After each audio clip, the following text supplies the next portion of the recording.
amigos, amigas? Qué bueno que nos acompañan en este resumen de la semana en Enlace, ya que pues como cada fin de semana Roberto Romero y una servidora Isabela María Sosuaga estamos aquí para informarles de lo más importante que ha ocurrido a lo largo de la semana, tanto internacional, bueno, como nacionalmente, por supuesto. Hay mucho de qué hablar, como todas las semanas, acontecimientos que simbran y que cambian muchas veces el panorama internacional y el color de las cosas. ¿Qué te parece, Roberto, si iniciamos con un recordatorio, ¿verdad? Se hizo una conmemoración de una masacre que jamás debió haber pasado y que lamentablemente marca una más la historia de la humanidad. Estamos hablando de Ruanda. 25 años se celebró precisamente de lo que fue la masacre en Ruanda entre los Hutus y los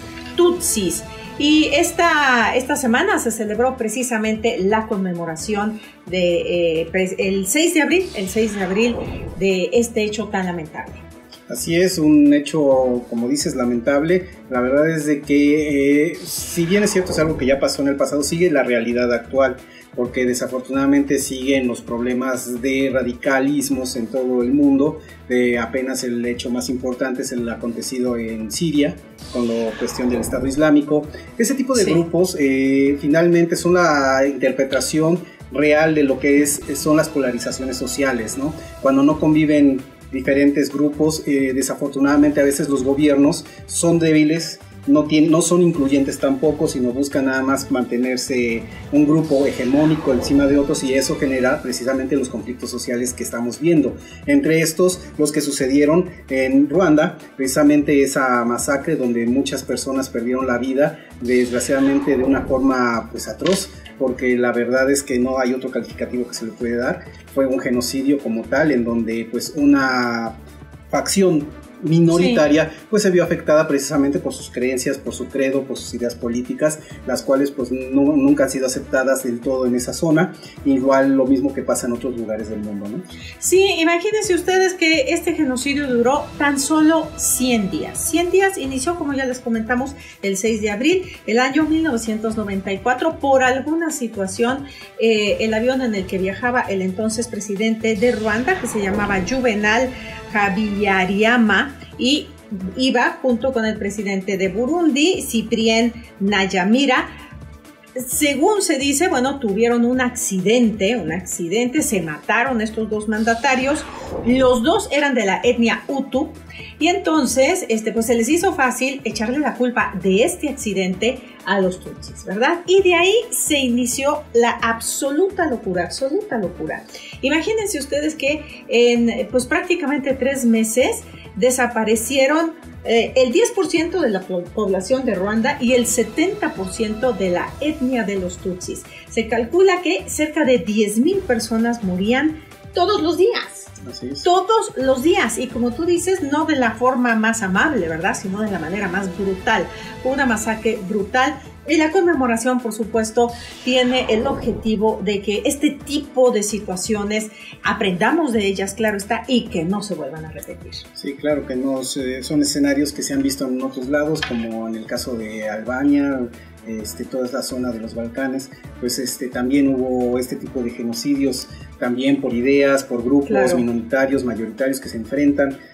Lo que decíamos en Siria, lo que está pasando ahorita en África todavía existen esos problemas, Somalia, muchos grupos en donde hay musulmanes, cristianos, coptos, demás, Sudán, y muchísimas etnias, que ¿no? se acaban de levantar y le dieron golpe de estado al presidente. Hubo pues bastantes muertos durante este levantamiento. Desafortunadamente el continente africano todavía muy inestable, todavía a lo largo de la historia no ha aprendido a, pues de alguna manera, evolucionar dentro de una democracia sana y incluyente sobre todo, y son gobiernos que se eternizan, ¿no? Porque este señor de Sudán llevaba 30 años en el poder.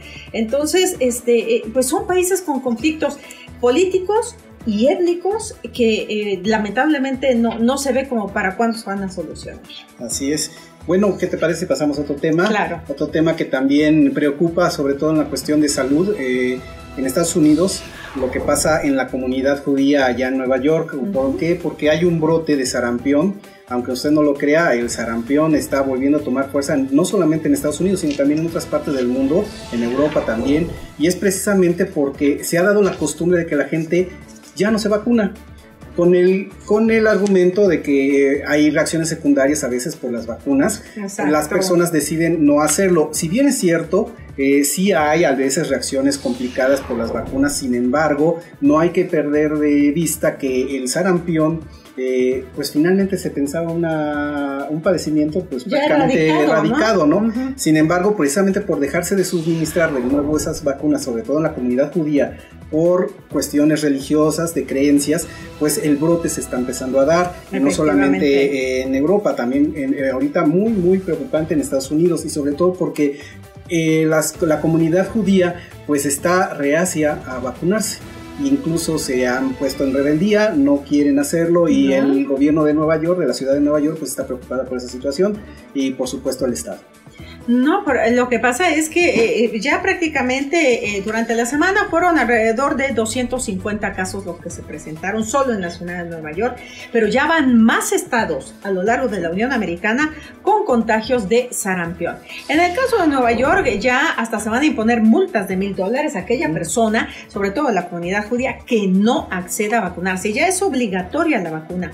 Pero esto, como dice Roberto, lo que ha hecho es enfrentar ya a las autoridades de Nueva York con la comunidad judía ortodoxa, que dice que no, que simplemente no se va a vacunar, y porque hay ahí un grupo de padres de familia judíos que hicieron un manual que básicamente es un manual que dice: padres que educan y abogan por la salud de los niños, así se llama el manual. Y según el manual dice que las vacunas de sarampión, imagínense ustedes, tienen ADN, según ellos, de mono, de rata y de cerdo, así como sangre de suero de vaca, y lo cual por supuesto todo eso está prohibido dentro de su religión, porque además todo lo que ellos consumen tiene que ser dentro de la ley dietética del kosher, ¿no?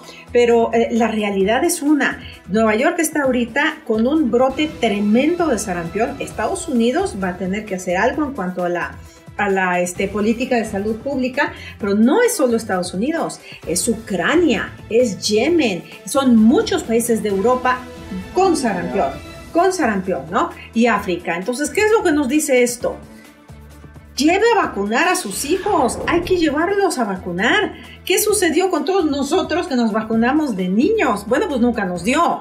Entonces hay que llevar, las vacunas existen para algo, existen para salvaguardar la salud de nuestros hijos, y son definitivamente logros extraordinarios humanos que nos ayudan a preservar la integridad de la salud de nuestros hijos y de nosotros, ¿no? Como seres humanos, no hay que ignorarlas. De hecho, si este problema estamos viendo que se está replicando en muchos lugares, sí, pues si usted tiene dudas, pues póngase un refuerzo. A lo mejor ya está vacunado, pero puede ponerse un refuerzo. Excelente y eso idea. A final de cuentas le ayuda, y sobre todo también checar que los menores efectivamente estén vacunados. Sí. Porque pues son el sector más vulnerable, también los adultos mayores. Entonces hay que estar muy pendientes con la situación de salud, de lo que está pasando con el sarampión, y pues no bajar la guardia. No, efectivamente, así es que ya saben la recomendación, esa es muy buena idea, importante, vaya, póngase un refuerzo, y también lleve a los niños, pregúntele al pediatra si es necesario, y por favor siga las instrucciones del médico. En verdad que se va a ahorrar dolores de cabeza, ¿no? Así es. Entonces, si les parece, nos vamos ahora rápidamente a otra parte del mundo, que por supuesto es una parte donde nunca hay paz. Parece mentira, a pesar de todos los años y de los siglos y de los siglos, es un área donde nunca hay paz. Y en esta área, Israel, el señor Benjamín Netanyahu resultó reelecto. O sea, ganó así por poquito, ¿verdad? Volvió a ganar el cargo de primer ministro. Así es, como le habíamos dicho en el programa anterior, lo importante que significaba en estas elecciones gana otra vez Netanyahu. Desafortunadamente va a seguir con esa misma línea, estoy seguro. Exacto. Y sobre todo ahora más porque se siente fortalecido, y aparte el apoyo de Estados Unidos es vital. Entonces es preocupante para la zona, porque es una persona que, como habíamos dicho, pues está optando por la cuestión beligerante contra el pueblo de Gaza, contra todos los palestinos. Claro. Y finalmente quiere retomar el control de zonas que se supone la ONU no le habían ya otorgado a Israel, sino lo dejaban como tierras ocupadas, los Altos del Golán, que sin lugar a duda es una zona estratégica, sobre todo para el control militar de todos estos países vecinos que están ahí en la zona de Israel, en lo que está al lado. Y sobre todo también es importante qué reacciones va a tener Palestina con esta reelección. Finalmente, en los últimos días se habían agudizado los conflictos, parece que se tranquilizaron, sin embargo, pues ahorita estaban esperando las elecciones, exactamente, ¿no? Con estos resultados, pues no parece que vaya a alcanzarse una tranquilidad plena en la zona. Yo siento que sí va a volver a empezar un poco los conflictos en la región. Si bien es cierto, Israel cedió en cierta forma territorio para la pesca, o sea, las millas náuticas que tenían para la pesca los palestinos, pues se incrementaron, pues sin embargo no es algo suficiente, y sobre todo con la cuestión de condicionar la autonomía de lo que son los Altos del Golán. Yo creo que esa es por ahí donde va a empezar el conflicto y donde desafortunadamente va a estar la escalada de violencia que pues han cobrado muchas vidas en la región de la Franja de Gaza. Pues esperemos, la verdad esperemos equivocarnos. De alguna manera que es francamente ya irónica, ¿verdad? En la Casa Blanca, por supuesto, Donald Trump lo primero que hizo fue felicitar a Benjamin Netanyahu por haber ganado, por haber resultado el ganador, y básicamente decirle que pues ahora con este triunfo iba a haber muchísimas posibilidades, o iban a aumentar las posibilidades de que se llegara a la paz con los palestinos, con el ministro Benjamin Netanyahu. Verdaderamente los entendidos y los analistas lo dudan precisamente por lo que tú dices, ¿no?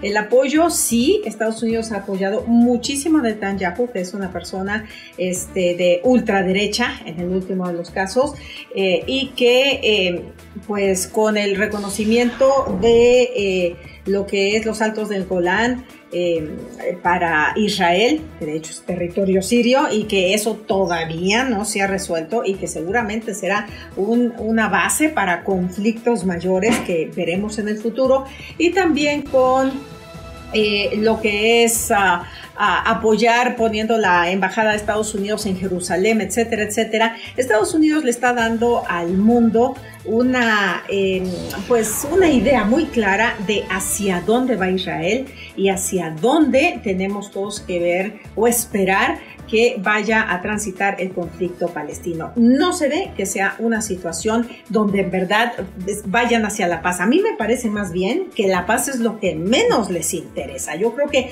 los intereses estratégicos y geopolíticos de Estados Unidos en la región se están afianzando, y que eso es lo que más interesa en este momento a Estados Unidos. Claro, recordemos que el conflicto en Siria ya se resolvió en cierta forma, y la verdad es que Estados Unidos pierde influencia en la región, y por eso quiere fijar su atención en la zona de los Altos del Golán para mantener por lo menos una posición estratégica, militarmente hablando, en la zona que es toda esta periferia de lo que es el mar el Mediterráneo, de la zona que es la puerta para el Medio Oriente. Exacto, así es que bueno, pues seguramente estaremos viendo más, ¿verdad?, del desarrollo de estas situaciones. Se estaba esperando, nada más estábamos esperando que pasaran las elecciones ya pasaron, seguramente muy pronto vamos a tener noticias. A lo mejor no nos van a gustar, pero vamos a tener noticias de Israel y de Estados Unidos en esta situación con el conflicto palestino. Y bueno, Roberto, ¿qué te parece si cambiamos de tema y nos vamos rápidamente hasta la ciudad de Londres? Que, muy temprano de mañana, el jueves pasado, se levantó con la novedad de que Julian Assange, este hombre que había estado desde 2012 asilado en la Embajada del Ecuador, había sido arrestado, ¿verdad? Y que el país ecuatoriano, el país sudamericano, le había retirado la inmunidad diplomática, le había retirado el asilo. Así es que, fue el arresto de Julian Assange y fue reacciones alrededor de todo el mundo precisamente por este arresto. Así es, fue un acontecimiento que, si bien es cierto, Habrá gente que está a favor, hay gente que está en contra. La verdad es que tenemos que analizar muchas cosas sobre lo que ha sucedido en torno de lo que es el personaje de Julian Assange.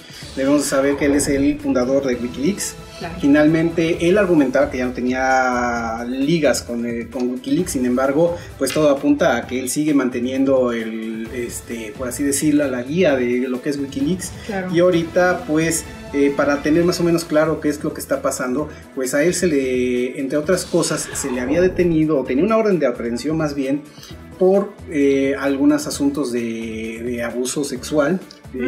En Noruega. ¿No? Y por eso pues él radicaba en lo que es el Reino Unido.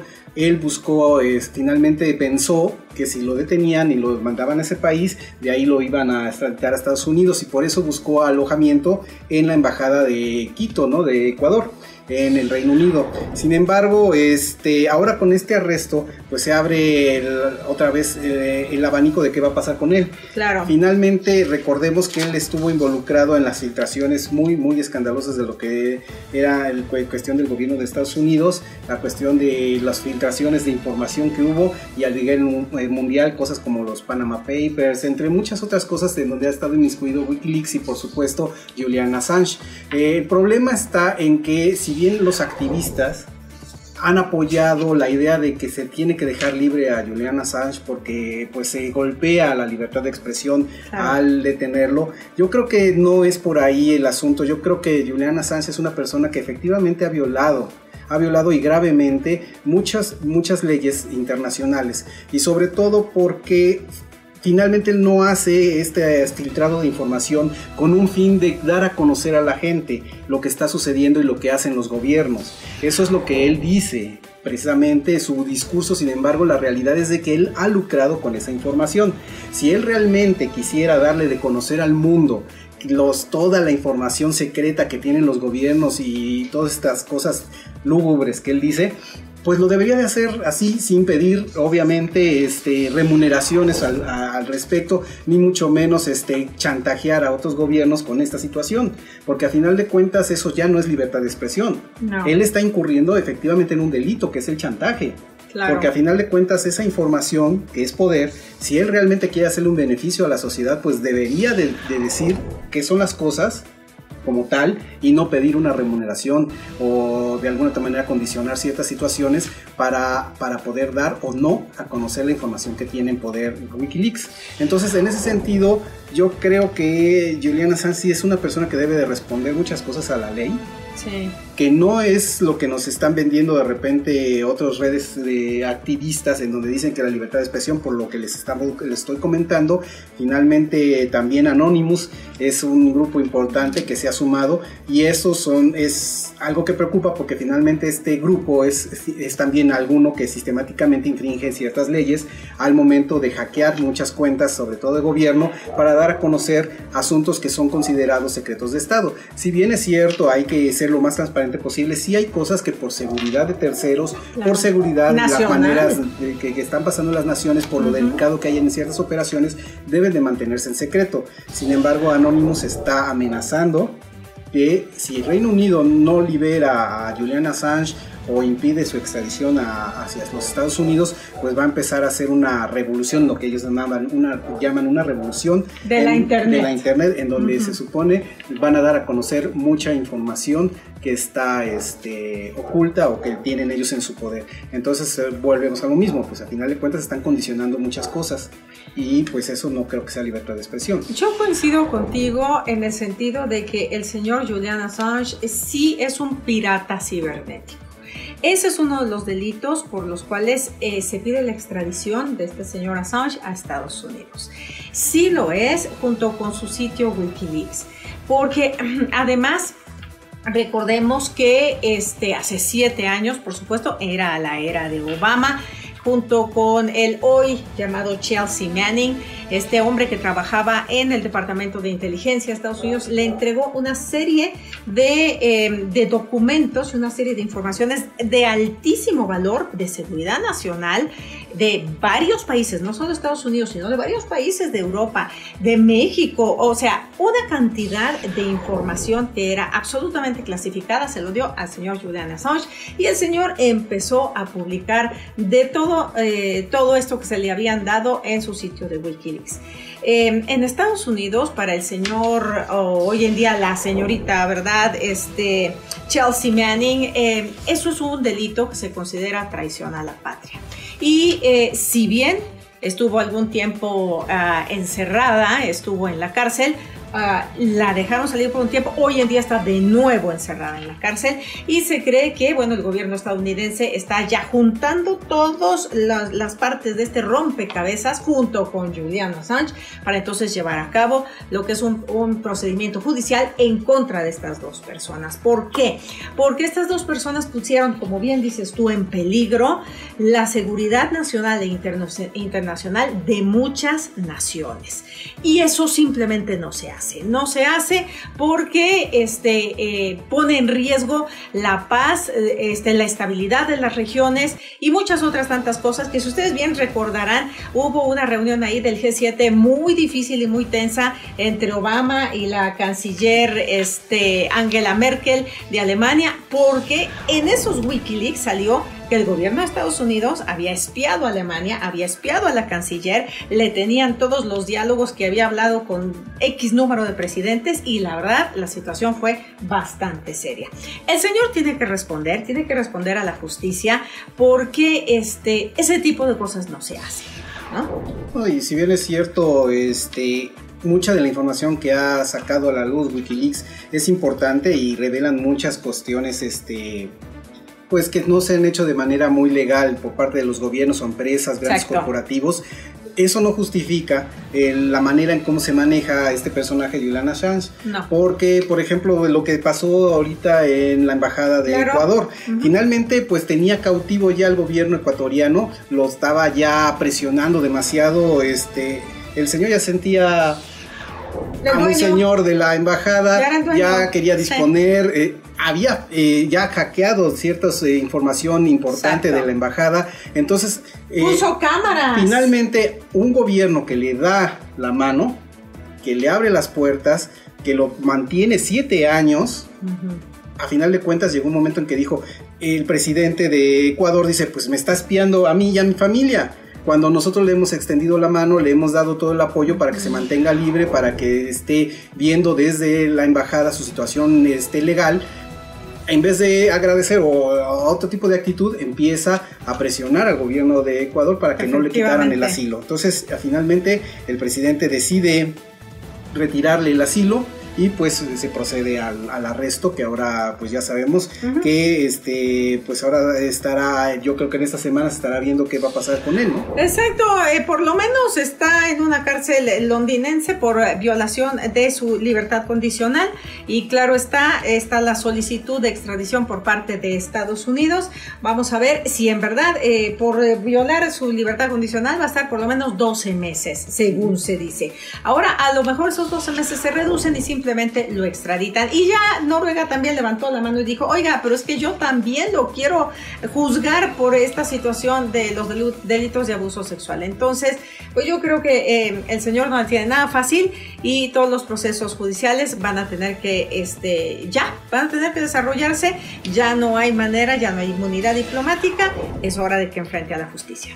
Así es, pues ya Lenin Moreno pues prácticamente lo soñaba, ya no sabía qué hacer con él en la embajada. Exacto. Ya de hecho el presidente ecuatoriano pues se había quejado de que incluso Julian Assange había manejado con cierta prepotencia al personal de la misma embajada. Sí, entonces finalmente este personaje sí es una persona de cuidado, en el sentido de que es una persona que le gusta lucrar con la información, que le gusta manejar todo lo que está alrededor a su favor, y sobre todo ganar increíbles sumas de dinero por ese concepto. No es algo no, pero es que Reporteros Sin Fronteras llegaron y dijeron, ay, no, es que tienen que liberarlo porque la libertad de expresión. No, una cosa es la libertad de expresión que tienen todos los pueblos y deben tenerlo en la tierra, de poder expresarse, y en este caso los comunicadores también.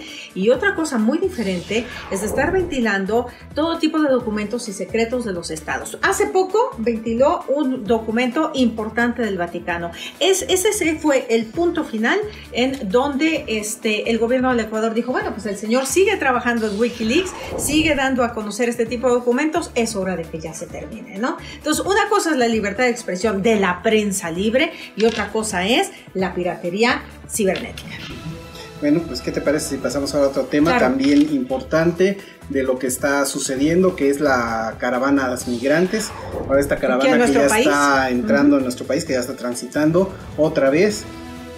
Un problema es la forma en cómo se están empezando a dar estas caravanas, que ya a final de cuentas han optado por la violencia, que ya no están en la disposición como al principio, que de alguna otra manera ponían de manifiesto su necesidad de abandonar su país. Ahora lo quieren hacer como si fuera una obligación de México, garantizarles el tránsito y la permanencia mientras hacen su trámite de solicitud de asilo en Estados Unidos. De entrada, yo creo que se va a tener que cambiar la estrategia que está haciendo México. Finalmente cayó en el juego de Estados Unidos, cayó en el juego de Donald Trump. Finalmente pusieron ya al gobierno de México con la espada contra la pared, porque finalmente es algo que ya se le está saliendo de las manos. Estas personas que están entrando de esta manera, pues es solamente de fines propagandísticos, ya lo habíamos mencionado antes. Lo que se tiene que hacer es de alguna otra manera, evaluar bien las personas que están ingresando al país. Porque si bien es cierto, hay muchas personas que efectivamente sí vienen preocupadas por su situación y que buscan un asilo legítimo en Estados Unidos, hay otros que únicamente vienen por la aventura, otros para buscar mejores condiciones de vida, pero no por el lado de que tengan necesidad, digo, o sea, sí, pues sí la hay, pero que realmente estén en una situación en donde ya no haya otra alternativa más que dejar el país, eso lo dudo mucho. Hay muchos muchachos que están pasando que pues estoy seguro que ni siquiera han tenido un contacto directo con sus gobiernos, ¿sí? Entonces están buscando eso, más bien están buscando la manera de cómo llegar a Estados Unidos y se suman a estas caravanas pues con las ventajas que eso ofrece, ¿no? A mí me parece que, como tú bien dices, es una bomba de tiempo. Es una bomba de tiempo para el gobierno del presidente Andrés Manuel López Obrador, es una bomba de tiempo para México y además alguien la está organizando, alguien las está financiando. Porque no son solo caravanas de Centroamérica, ¿verdad? Son caravanas de cubanos, son caravanas de africanos, son caravanas de asiáticos, de India, de Bangladesh. ¿De dónde viene toda esta gente? ¿Por qué nunca tuvimos esas caravanas así en México? ¿Por qué todo el mundo está entrando? ¿Quién les está pagando el viaje para cruzar el océano? Alguien, ¿no? Debe haber alguien. Hay alguien que les está pagando el viaje y que está esperando beneficiarse. Extrañamente coincide, ¿verdad?, con ya lo que es el inicio de la carrera hacia la Casa Blanca, o sea, de nuevo las elecciones. En pocas palabras, la reelección del señor Donald Trump. A alguien le está beneficiando esto, pero México va a salir seriamente perjudicado. Y si nuestro gobierno no hace algo, insisto, es una bomba de tiempo tener toda esa gente aquí. No, y es que si no hace algo, México va a terminar haciendo lo que dijo Donald Trump. Y en eso tendría razón, de que México va a terminar pagando el muro. O sea, a lo mejor no físicamente va a ser el muro, pero va a tener que pagar los gastos de mantener a todas estas personas que van a esperar su asilo. Y entonces la verdad es de que para México no se ve el panorama muy bien y todavía no le veo que el gobierno de López Obrador tenga siquiera la idea o un indicio de cómo lograr controlar esta situación. Yo creo que lo único que van a apostar es a dejar pasar el tiempo, que lleguen a la frontera y que pues ahora sí que las cosas se acomoden, y los que van a sufrir por supuesto van a ser los municipios fronterizos, los que van a tener que cargar con esa situación, y el gobierno federal, si les reclaman, pues lo único que va a poder hacer es destinarles ciertos recursos para mantener a esas personas. Y tarde o temprano se tendrán que ir, porque pues este es un país que tiene también determinados recursos, no son ilimitados y que bueno, pues tienen que de alguna manera dedicarse a lo que son sus nacionales. Claro, respetamos derechos humanos, apoyamos las migraciones, pero alguien se está beneficiando de esto y no es necesariamente, ¿verdad?, por derechos humanos, ni por apoyo a aquellas personas que están buscando un mejor nivel de vida. Así es, pues ya vamos cerrando. Nada más pues comentar, ¿no?, del agujero negro, que rápido. La verdad es que pues parece de ciencia ficción. Afortunadamente ya podemos tener una imagen real, clara de lo que es un agujero negro. Lo que siempre se vio como una teoría o como una ciencia ficción, claro, se interpretaba o se imaginaba cómo se podría ver un agujero negro. Ahora con la nueva tecnología de los nuevos telescopios, que se hizo una red mundial de telescopios para sacar una sola foto, combinaron varias fotos y pues afortunadamente hemos tenido la oportunidad de conocer cómo se ve en la vida real un agujero negro. Y lo más importante es que los agujeros negros no se ven, no se pueden distinguir. Entonces eso es pues lo que hay que destacar de esta foto increíble e histórica, un logro importante en la astrofísica de la humanidad. Y bueno, donde pues, hay mexicanos involucrados. Hay mexicanos, por supuesto. Dos mexicanos que pues han logrado sumarse a ese equipo tan exitoso y que lograron esta imagen, que la verdad pues la UNAM participó también. Que la verdad pues abre un nuevo paso de cómo lograr interpretar los secretos del universo. Pues si te parece, nos despedimos como siempre. Muchísimas gracias por habernos acompañado en la Semana en Enlace. Los esperamos de aquí a 8 días con un resumen de lo más importante que suceda, ¿verdad?, durante esta semana. Ahí tienen en sus pantallas toda nuestra información, redes sociales, nuestra página web, canal de YouTube, etcétera. Mándenos sus comentarios, mándenos sus sugerencias, nos encanta saber de ustedes. Bueno, pues hasta luego, muchas gracias, nos vemos la próxima semana. Linda semana, hasta luego.